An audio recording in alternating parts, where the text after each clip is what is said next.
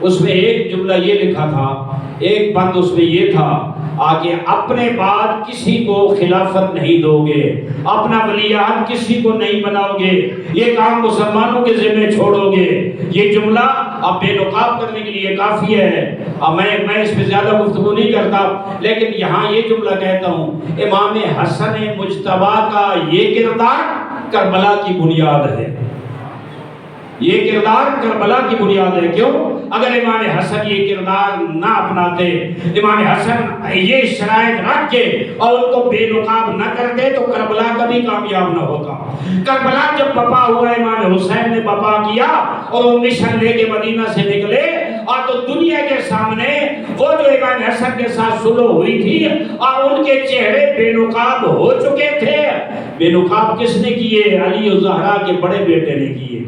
رسول کے بڑے نواسے نے، اور ان کو بے نقاب کیا۔ وہ بے نقاب ہوئے اور تب جا کر امام حسین، یعنی یہ ائمہ طاہرین الحمدللہ، اب وہ جو حدیث بیان کی جاتی ہے، اولنا محمد، آخرنا محمد، اوسطنا محمد، بل کلنا محمد، ہم سب کے سب محمد ہیں، اور یقین ہے پاک مصطفیٰ سے لے کر امام زمان تک باقی ساری دنیا ان کے جملوں میں، ان کے فرامین میں، ان کے اقوال میں، ان کے نظریات میں اختلاف ہوتا رہتا ہے، لیکن آپ کہیں نہیں دیکھیں گے کہ ائمہ اطہار کے اقوال میں، نظریات میں، عقائد میں کہیں ایک کا نظریہ دوسرے سے ٹکراتا ہوا نظر آئے نہیں۔ ہر دور کی مصلحت کے مطابق جو اقدام کیا گیا وہ امامت کی ذمہ داریوں میں سے تھا، اور اگلے امام نے اسی مشن کو لے کر آگے بڑھایا۔ تو میں اسی لیے میں کہتا ہوں کہ یہ پیغمبر اسلام، میں اس دن سن رہا تھا، ایک بڑے جید عالم دین گزرے ہیں، آپ لوگ ان پہ اعتراض بھی بڑے ہیں، ڈاکٹر اسرار احمد صاحب، لیکن انہوں نے بڑا قیمتی جملہ کہا۔ انہوں نے کہا حضور اکرم کے بعد، ظاہر ہے حضور سے پہلے انبیاء کے حوالے سے جو ہمارا عقیدہ ہے وہ ہمارا ہے، لیکن حضور کے بعد جو انہوں نے کہا کہ جتنے اہل بیت ہیں، جتنے صحابہ کرام ہیں، جتنے اولیاء اللہ ہیں، جتنے قطب و ابدال ہیں، جتنے محدثین ہیں، جتنے فقہا ہیں، ان میں سب سے زیادہ افضل علی ابن ابی طالب کی ذات ہے۔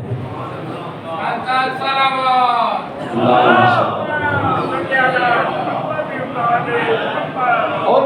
میرا یہ عقیدہ ہے نا، میں اس سے کیسے پیچھے ہٹوں؟ کوئی اگر کہے کہ میں یہ عقیدہ رکھوں، میں خلیفۃ بلا فصل علی ابن ابی طالب کو کہوں، یا میں اپنے مولا علی کو افضل کہوں، اور تو کسی کی توہین ہوتی ہے۔ میری نیت کسی کی توہین کی نہیں ہے، اور میرا مسئلہ یہ ہے کہ میرا عقیدہ جو اہل بیت کے در سے مجھے ملا ہے، میں اسے نہیں چھوڑ سکتا۔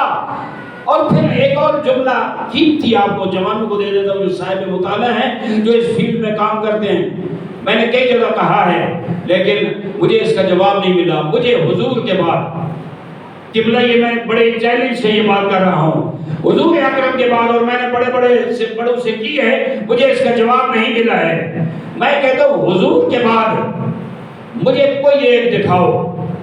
صحابہ کرام سے ہو، اولیاء اللہ سے ہو، محدثین سے ہو، فقہاء قطب ابدال سے ہو، مجھے کوئی ایک دکھاؤ جس نے آج تک دعویٰ کیا ہو کہ میں علی سے افضل ہوں۔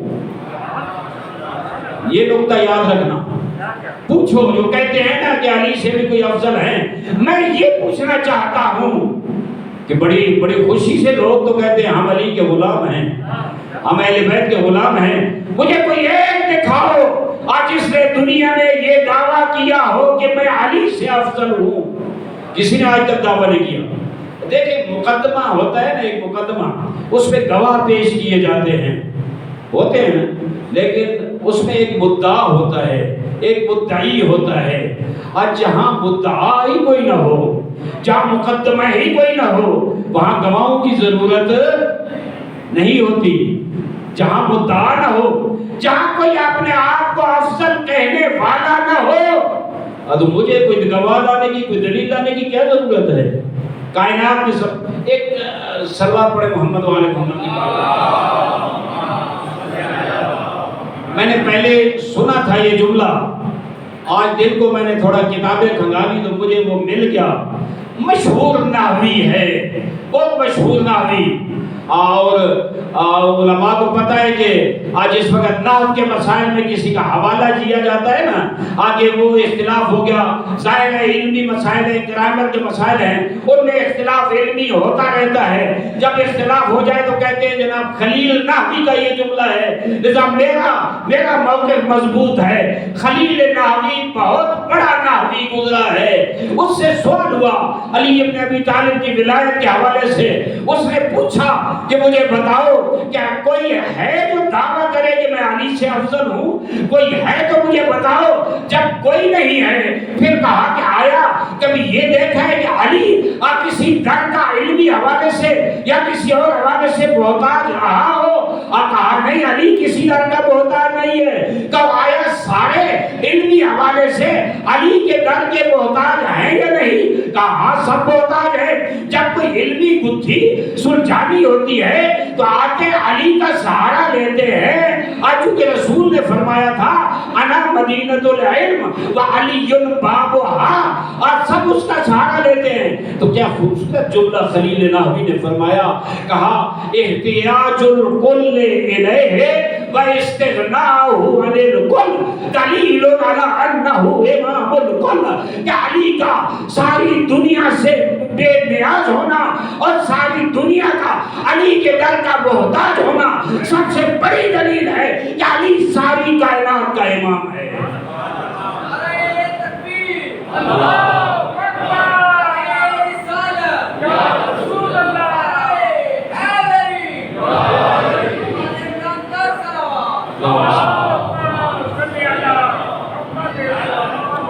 میں بہت معذرت چاہتا ہوں، ٹائم تھوڑا زیادہ ہو گیا۔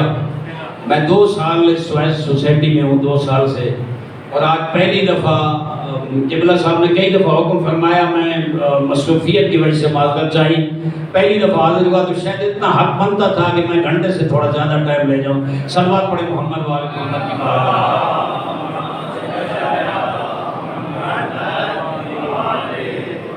آج اہل بیت اطہار کے گھر میں بہت بڑی مصیبت ہے، بہت بڑی سوگواری ہے، بہت بڑی عزاداری ہے۔ ہم بھی عزادار ہیں اسی لیے کہ ہم اہل بیت کے ماننے والے ہیں، ان کے غم میں رونے والے ہیں، اور جہاں ان کے ہاں خوشی ہوتی ہے ہم بھی خوشی مناتے ہیں، جہاں غم ہوتا ہے ان کے گھر میں تو ہم بھی غم مناتے ہیں۔ کتنا مشکل مرحلہ ہوگا، آپ توجہ رکھیں کہ حضور اکرم صلی اللہ علیہ وسلم کی رحلت کا وقت آیا اور جناب زہرا موجود تھی، کیا لاڈلی بیٹی تھی۔ میں نے وہ جملہ آپ خدمت میں عرض کیا کہ فاطمہ تو بضعۃ منی، اور وہ مقام تھا جناب فاطمہ کا کہ حضور مدینے سے باہر جاتے تھے تو پہلے فاطمہ سے رخصت ہوتے تھے، جب مدینے سے واپس آتے تھے تو پہلے فاطمہ کے دروازے پہ آتے تھے۔ حضور جس وقت آخری لحظات تھے، روایات میں اختلاف ہے وفات و شہادت کے حوالے سے، لیکن جب آخری لحظات تھے تو ان کے پاس جناب زہرا سلام اللہ علیہ موجود تھی، اور ایک مرحلہ وہ آیا کہ دروازے پہ دق الباب ہوا، حضور اکرم کی تھوڑی آنکھ لگ گئی، تو جناب سیدہ نے کہا جا کے کہ حضور اکرم آرام فرما رہے ہیں، لیکن پھر تھوڑی دیر بعد اس نے دق الباب کیا۔ جناب زہرا حضور اکرم کے ساتھ بیٹھی تھی، زہرا کی آنکھوں سے آنسو کا قطرہ گرا، حضور کے چہرے انور پہ آیا،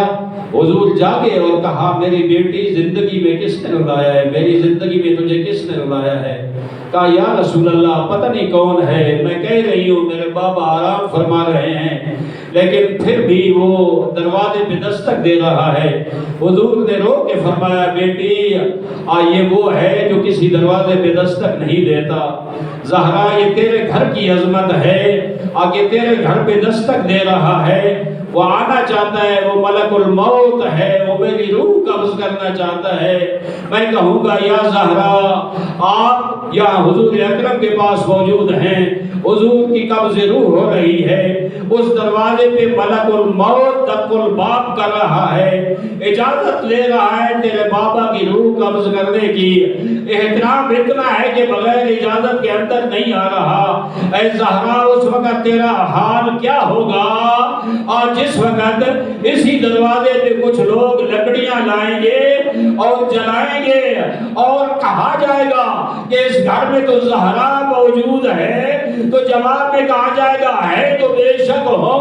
ہم تو اس گھر کو جلائیں گے۔ میں یہاں ایک جملہ عرض کرنا چاہتا ہوں، جب زہرا پہ دروازہ گرایا گیا اور زہرا کے بچے چھوٹے چھوٹے تھے، جناب زینب سلام اللہ علیہا یہ تو وہی مظلوم بی بی ہے، یہ وہ کوئی غم زدہ اور سوگوار بی بی ہے، یہ وہ مصیبت زدہ بی بی ہے۔ اور جب رسول اکرم کی رحمت ہوئی یہ ماں کے غم میں برابر بھی شریک تھی، اور جس وقت ماں پہ دروازہ گرایا گیا